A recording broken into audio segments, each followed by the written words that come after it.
So as she said, Angel Corrales. I grew up in a neighborhood.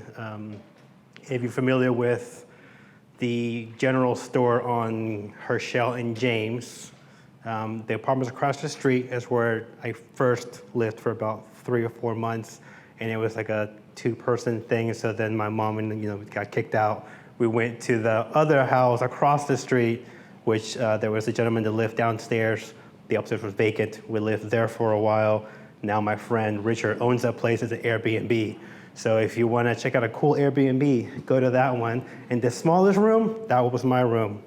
And then my mom bought a house on Park Street in 1993 when it was still iffy, and actually made it on the paper because she's known as a plant lady, because she took all the grass, just removed the grass and put flowers, and that was her thing. She doesn't like grass whatsoever. So she wants flowers in there, and that made it on the paper that Riverside is coming back up, kind of getting revived. And that kind of maybe perhaps planted a seed in me like, hey, this stuff is possible. So solving the water intrusion, clearly a picture from Memorial Park, and we all know what Irma did to it. So for this, I'll go ahead and just go through the presentation. If you have any questions that pop to your head and you can't wait to ask them, you can interrupt, whatever. I mean, I know it's being recorded, so I should probably say that. Everything that I say, it's my personal opinion. It's not, don't take it as, pot of gold and all that kind of stuff. We can, legal stuff. I had consulted my lawyer about it. He was like, just say, it's your opinion and you're good. I'm like, okay, fine.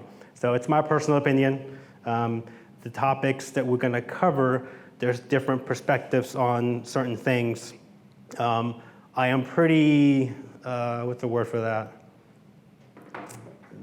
I have convictions on what I believe and why I believe it.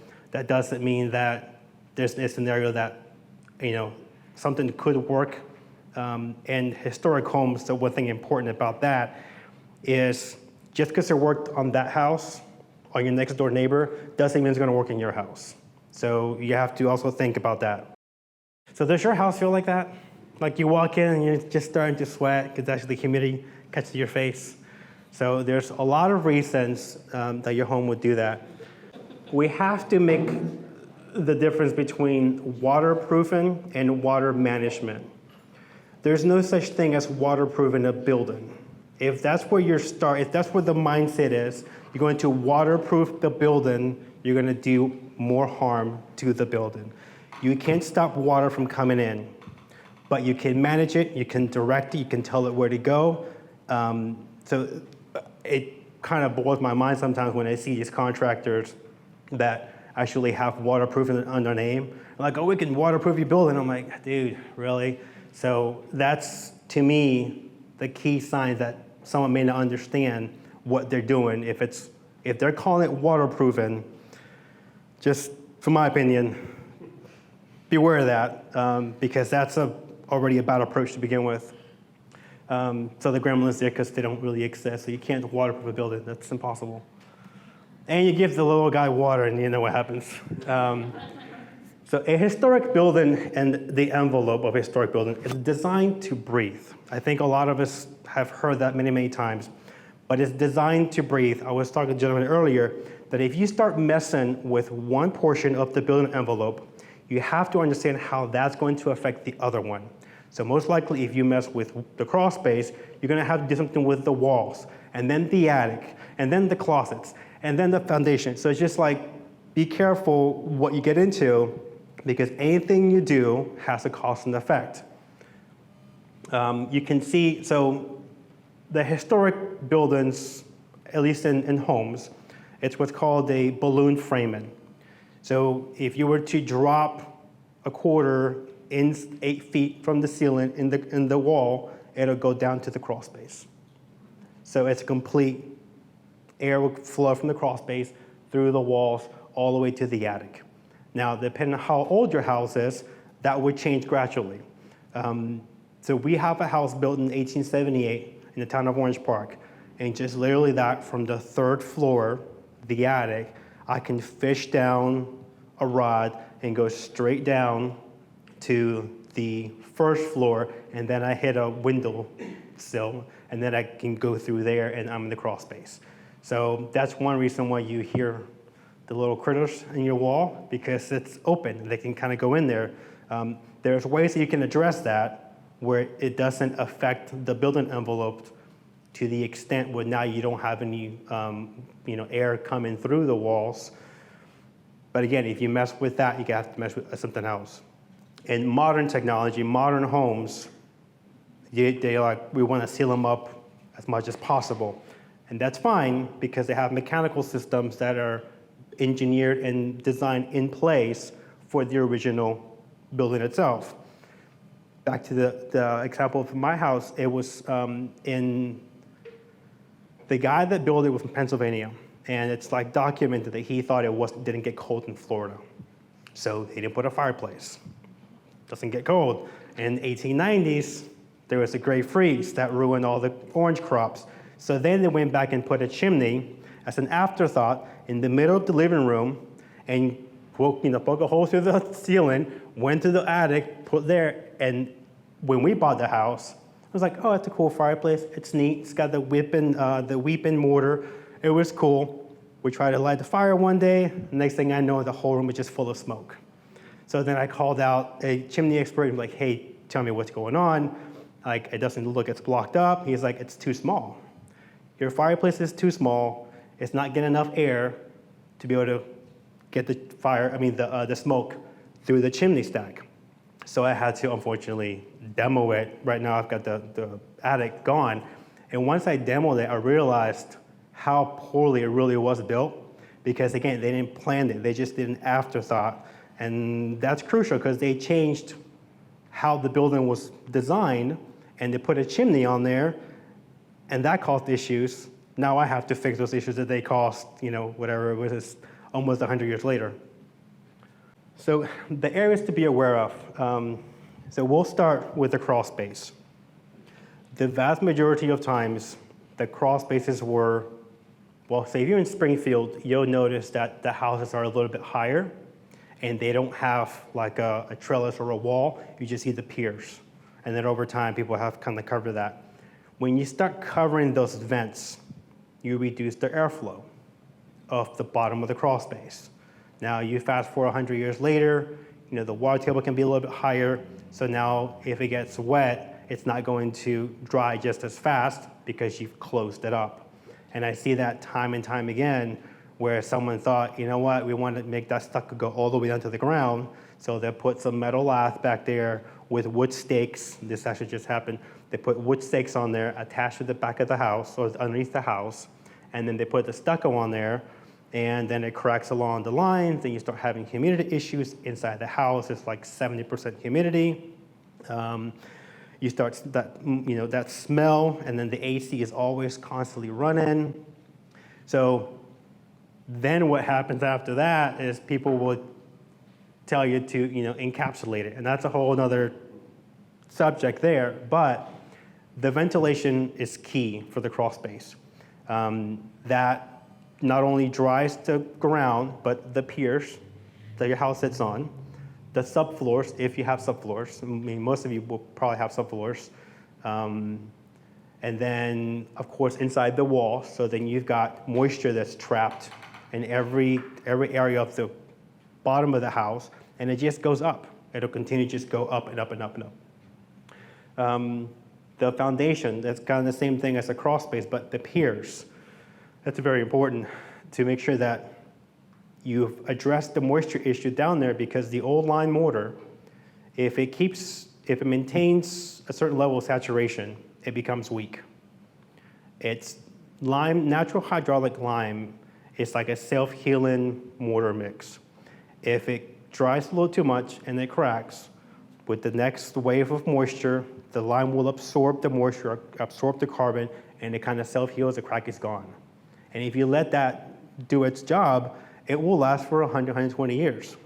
That's another topic if you have a brick home, that if it's about 100 years old, you're in that maintenance cycle, so you have to start repointing and addressing things. Because if you don't, then it'll crumble, and then you'll have a stair crack, and that's not good. Same thing for the walls, the exterior and the interiors. That kind of goes back to the waterproofing method that people try to use. There are like stucco, old stucco. Yes, it can be painted, but you have to make sure you choose the correct type of paint. You may have heard of the term lime wash. Well, that's how they painted stucco back there. It's lime paint. You apply it. It looks good for 4 or 5 years, and it slowly starts to kind of fade away. And when the color has faded away, you reapply it, and you're good.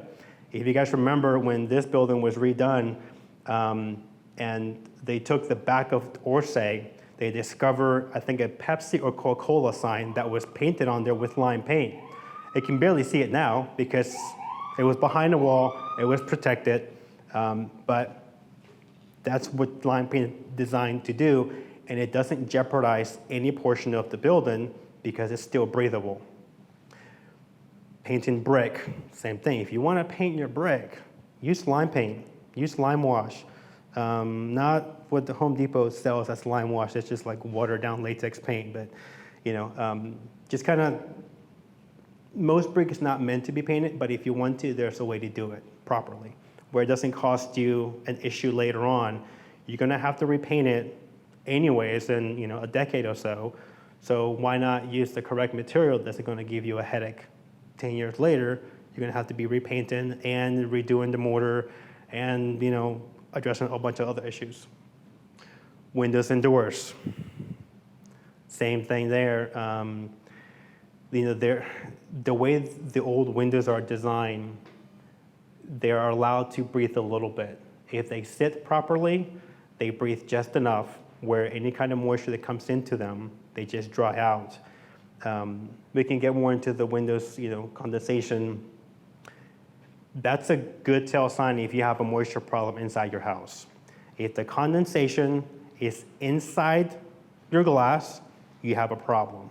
If it's outside, you're fine, you're good, that's supposed to be like that. So one little trick you can know if you have too much moisture inside your house, because we're all different. So some of us, I'm okay if we're like 82 degrees. I'm fine.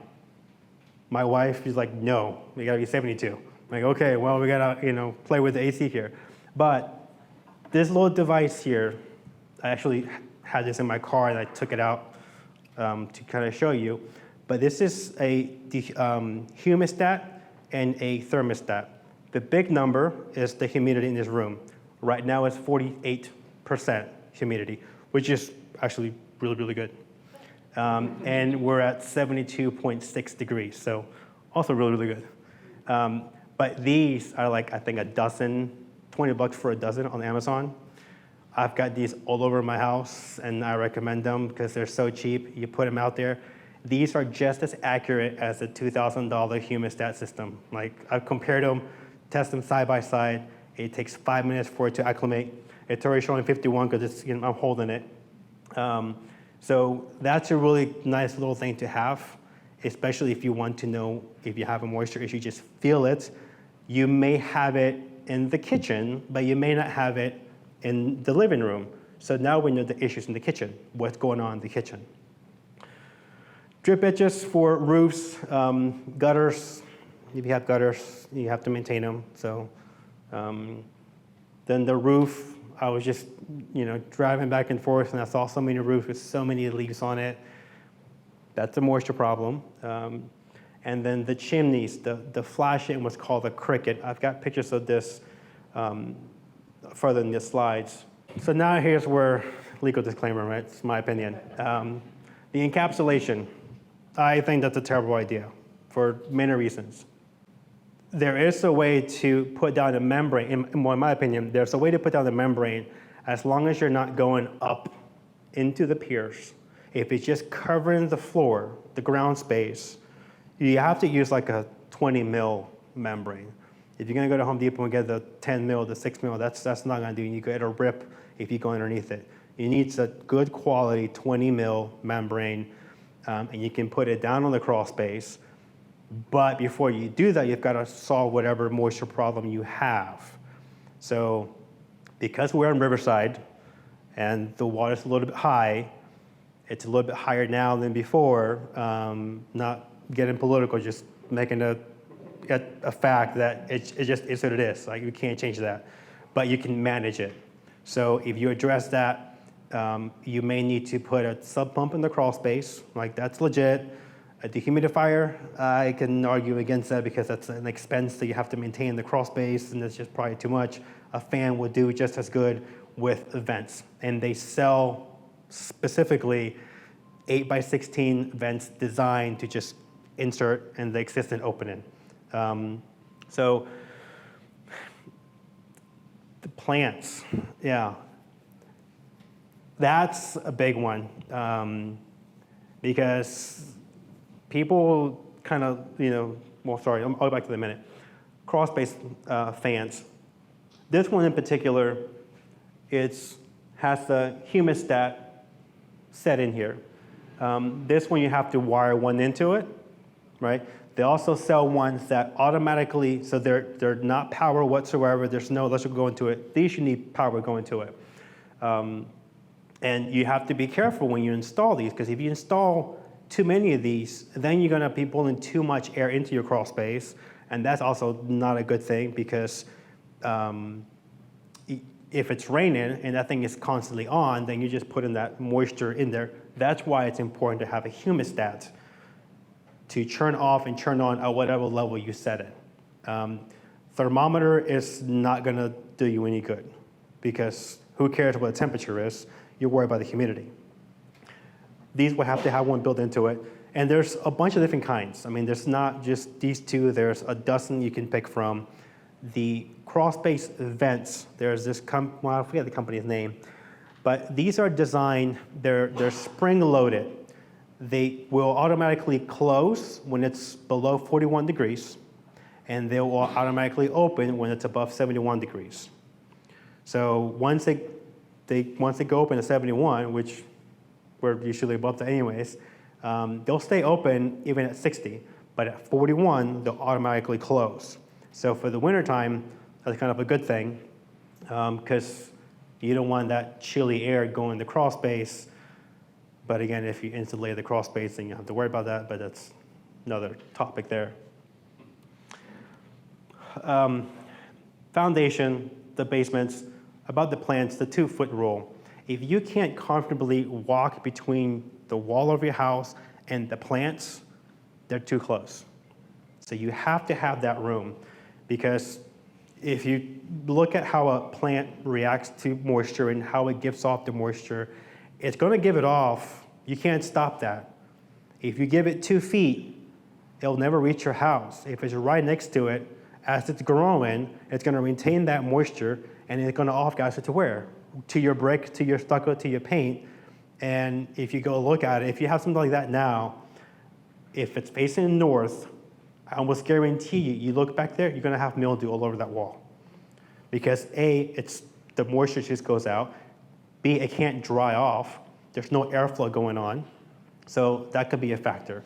Going back to the crawl space too, and the vents, when your house was built, the odds are there wasn't an 8-foot wood fence next to it. So you're stopping the airflow. So if that's happened, that's when it's a good idea to go back to the vents, the actual exhaust vents, because now you have to make up that air that's being blocked by the fence.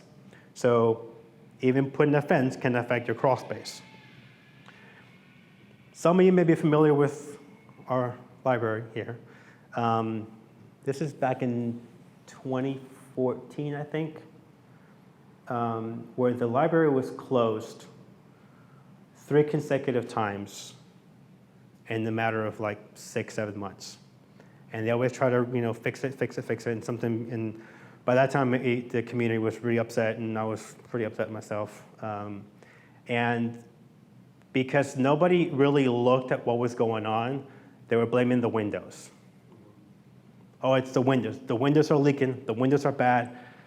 So I, got involved in that whole thing. Long story short, we discovered that every time someone tried to do something, they didn't do it correctly. ended up just trapping more moisture in the building, so it kept being flooded and flooded and flooded. Plus the water table changed, so they drilled a hole and all kind of stuff. Kind of fast forward that whole thing, they had to dig out the the dirt, a good 2 feet, 3 feet, and recoat the entire basement because it was a 100-year-old coating. It's no longer there. And in the past, they had tried to go from the inside, drill a hole, and then inject this foam that supposedly pushes the soil away and weatherproofs, waterproofs, quote unquote, the exterior of the wall. How are you going to do that? It's been compacted soil for 100 years. You think that foam has enough pressure to push it away and then adhere back to the dirty wall? No. So, it's now fixed and it sustained Irma perfectly fine. Not the library wasn't closed because of Irma. There was no water in there. So it wasn't the windows either. It was nothing to do with the windows. So it's stuff like that. From my perspective, you have to think outside the box and not just point the finger at what you think is the obvious culprit. So water doesn't mean what the windows are a problem. So this is a picture of if you have a basement on what you really need to be doing to stop that. There's plenty of products where they say, well, if you have a basement, then you're inside and you just paint the interior walls with this, water stopper, whatever. Like, how is that going to really work? The water's not coming from the inside. You don't want to waterproof the inside. You don't want to cover the inside. You want to do on the outside. That's where the water's coming in, not from the inside.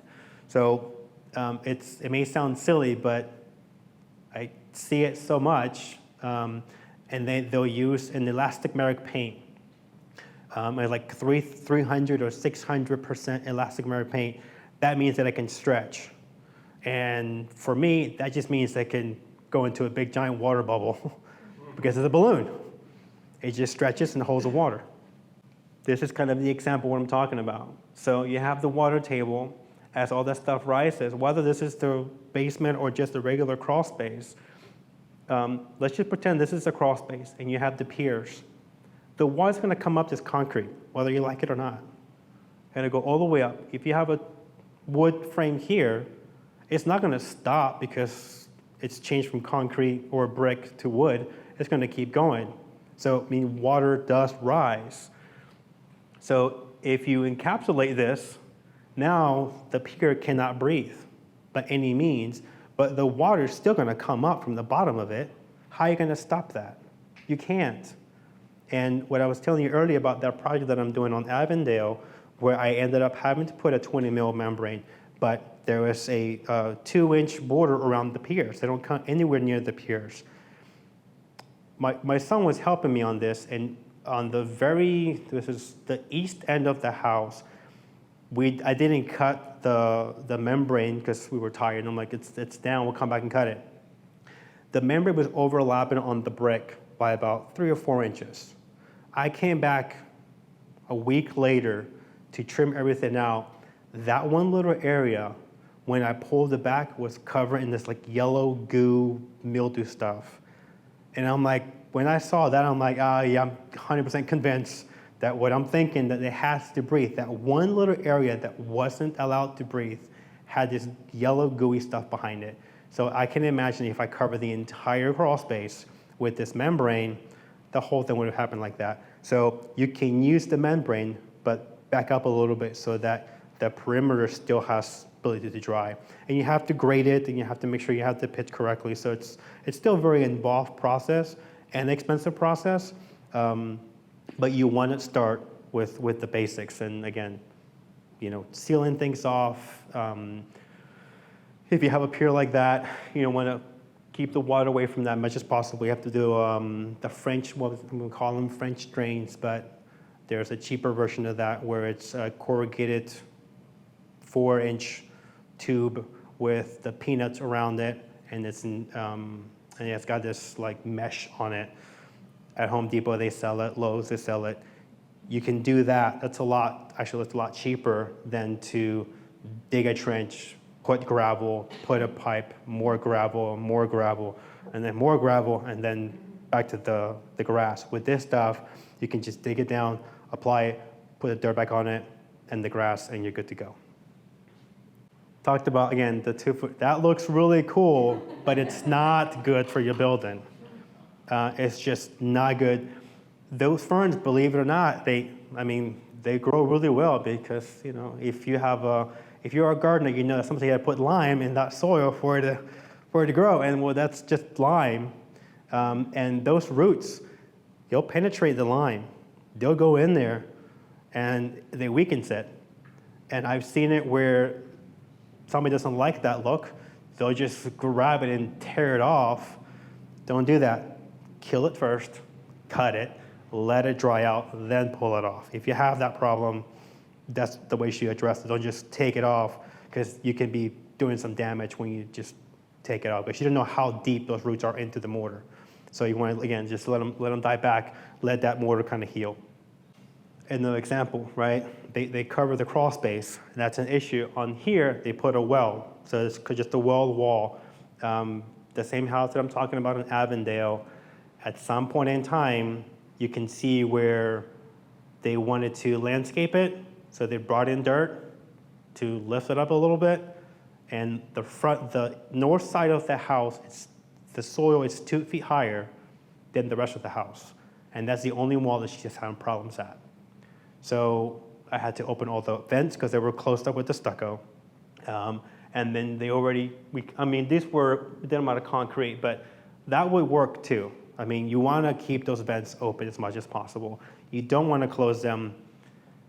Again, if you do close them, you're changing how the building envelope is reacting, and you have to do something else on top of that, and then you gotta keep going until the entire building, you've changed the whole structure of how it's designed. Okay, the walls. We kind of talked about the bricks and the stucco, and haven't talked much about insulation besides the foam. Don't foam, please. The penetrations of pipes and wires. So a lot of times, the bathrooms, the kitchens, sometimes closets, because they added something. Imagine how much air is coming in through that tub if you just cut the hole and just put it in and go to town. Or like in my mom's house, I can literally access the back of the tub to the bedroom closet, and I can see into the crawl space. Like, if you've changed the crawl space and how it functions, and it's got to hold that moisture, it's going to go somewhere. Because hot air rises, hot air also carries moisture. So it's going to find its way through your walls, and your bathroom's going to be mildewing, and have smell in the closet, and then upstairs, all that kind of stuff. It just kind of progresses when that part starts. And not just the bathroom.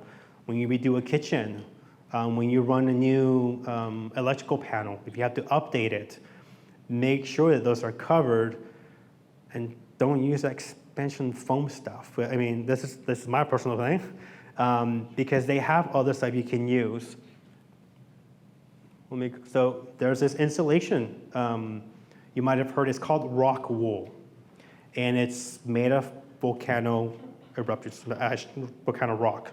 That way they melt it and they wove it into this. If you can pour water on this, and it's like a duck. It'll just kind of roll away. If you do that with like just regular fiberglass insulation, it'll get wet. This will dry out. It kind of wicks the moisture, so that's a good thing to have on the open ends. It's easy to work with. It can be a little itchy, but you wear some gloves, a little saw, you can cut it. You can fill any holes with that. Or just regular insulation, just the foam. I have seen the foam be a tunnel for termites, and you never know they're there. I think I was telling the previous example where they covered the house with stucco at the bottom. They put the stake down, and then they stucco it. Well, the treatment on those wood stakes, even though it says pressure treated, maybe 5 years, and then all the chemicals have leached out into the soil, and the termites know it's wood, and they'll curl up there. What happened in this case is the termites crawled up into that spike, and because the spike was attached to the building, they went up there, and went to town and had a nice little feast. That would have been avoided if there was no stake, because the other ones is just concrete. Even though termites can build the tunnels on the concrete, they tend not to. I mean, it's possible, and they can do it, but they usually don't do it because that takes more effort for them. Going back to this, foam portion, this had to come out. Like, it just had to come out, because what's ended up happening is the floors started to warp. Within like 4 or 5 months, they started to just kind of warp. And so if you've ever, I won't get too much into it, but in the crawl space, the floor started to warp. I've seen it. I've taken it out also in attics. I think I talked about this on the last workshop that we had, where it's just a beautiful house in Ortega, and they wanted to save some money and the weight too. Instead of putting back the slate tile, they went with a composite slate tile, but they insulated the attic with foam. And within about a year and a half, 2 years, the slate tile, it was now like waving. And I was called out because they thought that the dormer window was leaking water into the bedroom downstairs. Ended up that at the joint where the dormer goes and the roof goes, there was a leak right there. But the water wasn't coming into the attic because the closed foam insulation was just letting the water kind of channel down to the wall and then back down into the ceiling of the room below it. So they thought it's right above the dormer, has to be the window, and the window has to, take the whole foam thing out. I actually think they went back with the rock wool on just that section. I don't know what happened to the rest of it, but once that got repaired. But again, that's the issue for moisture, because you won't see it. There's a leak because the foam kind of holds that water, or push it somewhere else. For windows and doors, a lot of times when it is leaking from the windows, it's not from the sash, it's not from the actual window part. It's either from the very top header. Let me see if we got a picture. It's either from right here, so the water hits the siding or the brick and then comes down. That hasn't been sealed, or the flashing is gone or broken. Water goes into there. It comes right down on top of the top sash, and then it flows down to here, and you'll see water here, and then you'll see the water down here, and you automatically think the windows, there's something wrong with these two parts here. But in actuality, it's not that at all. It's up here. So, you can either be sold a new window because they're inefficient and blah, blah, but again, the problem is up here, not there. So if you have a water issue that you think is coming from the sashes, check up there first. No matter, this is kind of a fancy design, but which was a little fancy. This is where you have to check first, and sometimes you'll need to put a flashing back, or sometimes they may not have flashing. It's just somebody just sealed it with some sealant, caulk, whatever it was. So you may need to remove the siding or cut it artistically, and then flash it, and then put it back. Casement windows. Does anybody here have a casement window? No? Okay, that must. Oh, well, basically a small door. It hinges and opens out. A double hung window goes up and down. The casement would just open out like a door. Okay. So casement windows, those are more tricky because when the casement windows, they will tend to warp over time if you don't have a latch or a lock on top and the bottom.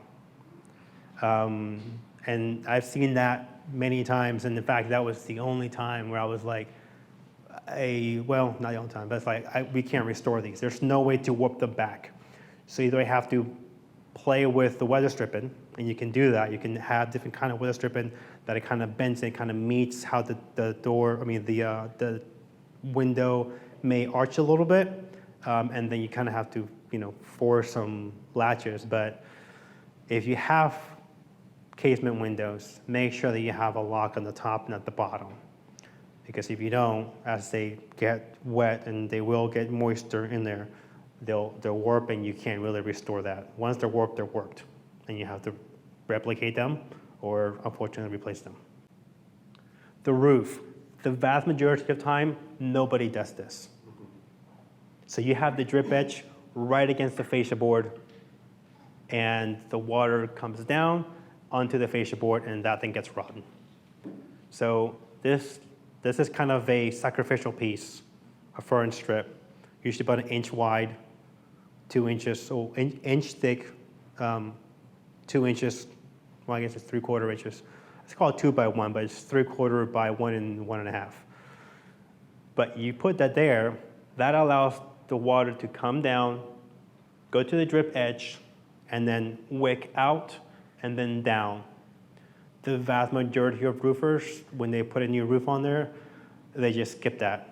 And that's where you have to have a scope, and you have to tell them, this is what I want. It may add like $2,000, $1,000 to a $50,000 bill, but it's well worth it because it's much easier to replace this little piece than to replace this fascia board. I can guarantee you that. So it's like again, a sacrificial piece of wood. And there are certain parts in a home that are sacrificial that you just kind of have to, when you're doing renovations, sorry, they have to go. In windows, for example, a lot of it's the part and bead. The part and beads, they're very hard to remove sometimes. You never know if they put nails or screws or, whatever, and it's hard to break them loose. So you can spend an hour trying to save that piece, or you can go ahead and just remove it, make a new one, and you're good. And use the proper wood, because otherwise it warps, and then you're not doing much yourself a favor there. Continue with the roof part of it. You have the valleys, and you have to, again, maintain. Like the phrase that I used before is preservation is maintenance. And you want to have the maintenance because you want to avoid having to restore it. Maintenance is way cheaper than restoration. So like that eave, like I was just showing you, it's a lot cheaper to replace that little piece than to having to remove the fascia board, because now you're getting into more restoration than just popping it out, popping a new one in, okay? So leaks on your roof, you have to get up there or hire somebody to get up there every 6 months or so, mean at least once a year, but depending on the canopies and how you have your house, you may have to do it more often than that, but maintain that. Because if you don't, one, you're gonna have the shingles that are gonna go bad. So you have a section, there's always just a section that's just covering leaves. And then if you have a chimney, I'll show you where the crickets that we talked about earlier is important. And then a lot of times people would have added an addition. So a second story, and they'll put an addition next to it, which is first floor. Then the water from the second story roof splashes down onto the first story roof, and it wasn't far enough down where now the water splashes back into the window. And that starts to, rot things out because it does a number on the paint. Once the paint fails, the glazing would fail. Once the glazing wood fails, then you actually start to get wood rot. And then once that fails, if you let it go for too long, you're gonna have to replace the whole thing or replicate it. And then that goes to the sill. When the sill fails, then your roof opening fails, and then you have a whole entire wall problem. So if you just maintain that, make sure you have a way to keep that water away from it. If you just do gutters on the top side, that's fine. You don't have to have gutters in the entire house. Just find the areas that would benefit from having gutters and just do that part, but do it so that your maintenance is low. So now they have all these very rigid caps that go on top. You can decide which one's right for you. I mean, I don't really care which one. There's plenty of companies that do it. And in fact, most of them will sell you the cap and give you the gutters for free. However that works, I don't know, but that's what they do it, right? Interestingly enough, the AC systems can also be an issue. So in a portable AC or a window unit AC, and ACs in general, they're glorified dehumidifiers. That's what they do. They take the warm air, suck out the moisture, cool it, push it back to your house, and you're good. And if you wanted it for the heat, it takes the air, dries it, heats it up, pushes it back out. So all it's doing is taking the moisture out of the air and then put it back into your house. When you have the window units, depends on, you have to make sure it's sized correctly for the room that you're trying to cool. Because if you don't, then there's going to be a unfair exchange with air. And when that happens, you're going to be introducing more moist air into your building, not from the window, not from the unit itself, but from the surrounding area. Because you'll create this pressure where it requires more air to exhaust out. It's exhausting more air than it can give back, and you don't want that. That's why dehumidifiers can actually be an issue. The vast majority of dehumidifiers have a setting, 2 hours, 4 hours, 6 hours. There's a reason for that. The magic number is 4 hours. If you let the humidifier run 4 hours a day, and you can have these little suckers here, where you'll know when it's the most humid in your, in a particular day, or not that day, but it's a cycle thing. You have it on, I don't know, let's say from 12 till 4. That's probably the most humid in summertime, the most humid time of the day. And then it shuts off. And then you empty it or have a hose, whatever you want. But if you have it running 24 hours a day, or 10 hours a day, 12 hours a day, all you end up doing is creating this vacuum where now you're gonna suck in exterior air from all the cracks of your home, whether it's your floors, the baseboards, the windowsills, the window casement, anywhere. It's going to suck it in because it says, I want more air, and I'm not getting enough, so I'm going to just keep, and it creates this vacuum where it's expelling more air than it can take in, and then you have a problem. So you're trying to solve the moisture, but you're injecting more moist air into your building. That doesn't work. So again, 4 hours is the magic number, and you can move it around the house. You're gonna have to buy a whole bunch of them. Some people will, go all out and do a whole home dehumidification system. I don't.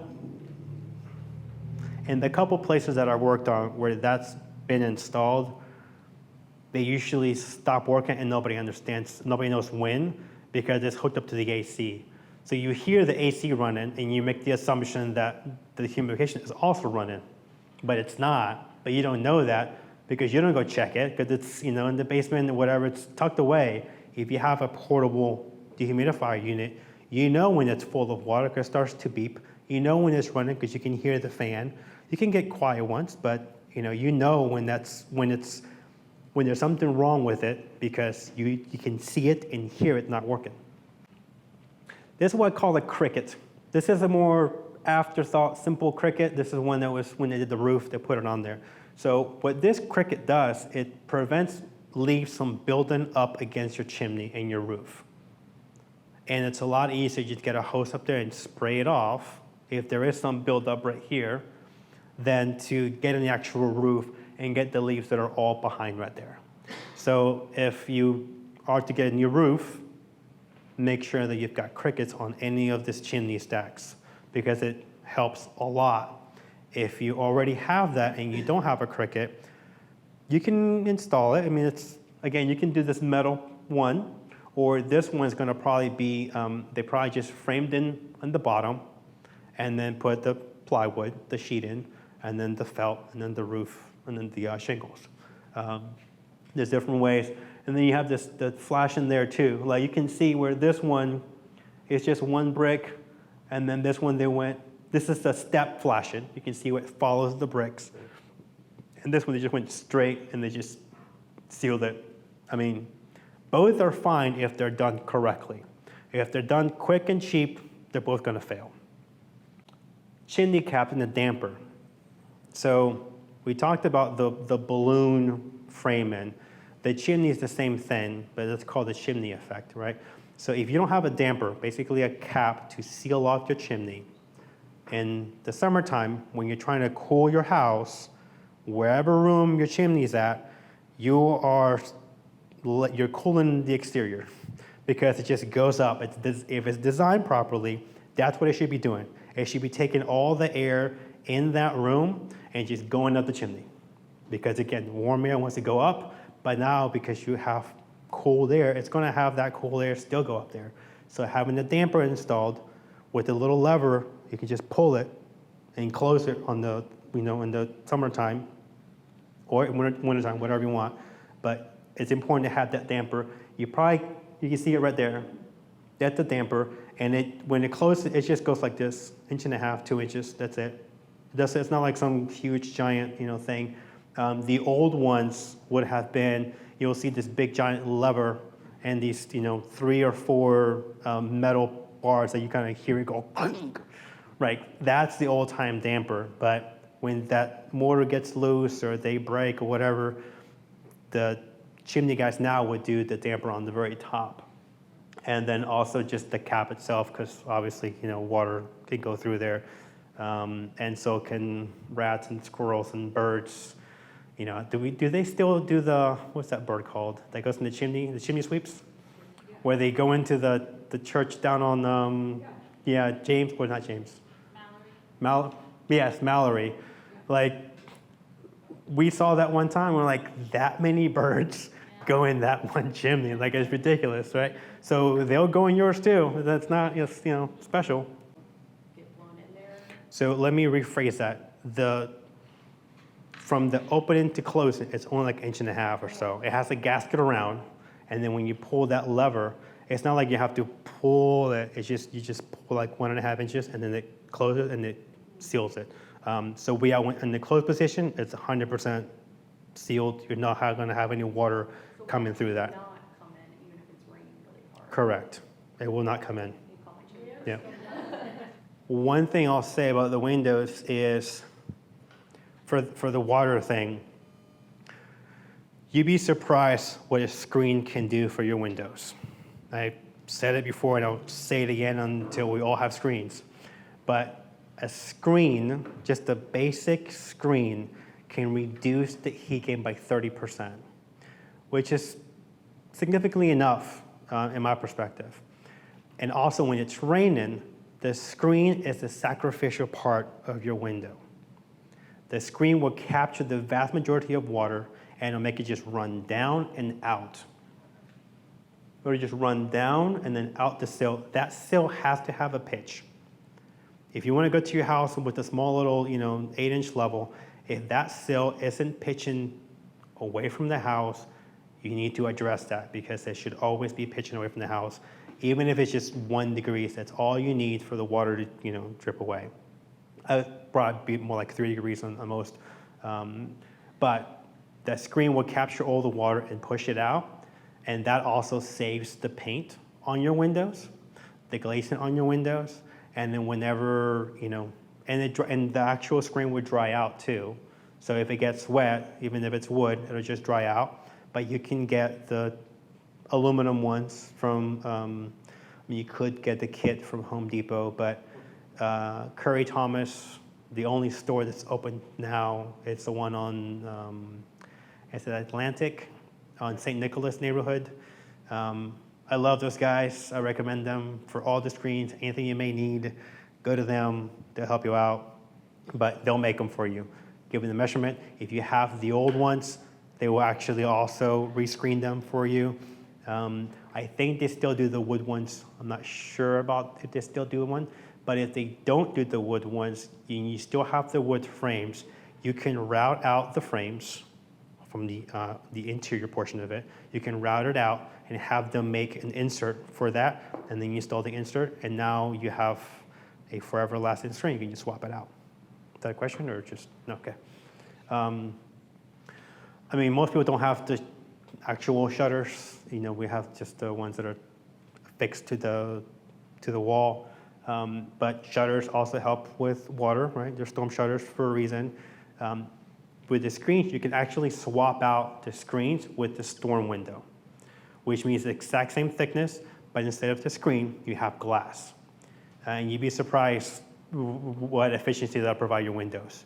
So we start talking about, these are all drafty windows and it's single pane. Like, you put a storm window on that, and it'll beat any brand new window any day, all day long.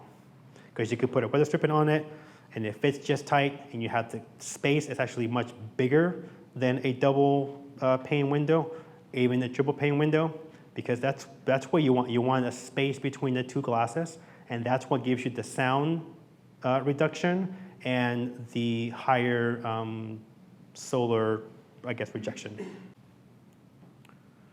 This is where we talked about the deck flashing. So a lot of people will, they won't put a flash in there. They just kind of built the deck right to the house. And then next thing you know, all the water goes down here and damages the actual plate of your main portion of the house. And that can be an expensive repair where some simple metal would have solved that problem. You would never had that problem to begin with. So going back to almost the beginning here, you have to let the house breathe. If you don't, you're gonna have a problem. Whether it's brick, stucco, plaster, you have to let it breathe. This is kind of this is over on Richmond Avenue, where the bathroom upstairs, the pipe broke and it damaged the stucco, the plaster. The plaster's interior, stucco is exterior. It damaged the stucco, but the homeowner was pretty adamant that they didn't want drywall. So when they put their foot down with the insurance company started to look and they found me. And they're like, okay, so you could do plaster. I'm like, yes, I do. Come look at this. Usually what they have done, and it happened in Irma over almost every house, but in San Marco, across the board, it was horrible. They just cut 4 feet off. So if that plaster got soaked in wet, their solution was just cut 4 feet off. That way the wall can dry, and then we'll put back with drywall. But they could have just left that plaster alone. They could have just taken off the baseboard. Usually the baseboard removes, the plaster, you have a hole right there. You could put one sacrificial hole on the front, and that plaster will dry. 100% will dry, and you just patch it. This portion here, this was all the old stuff, this was all the new stuff.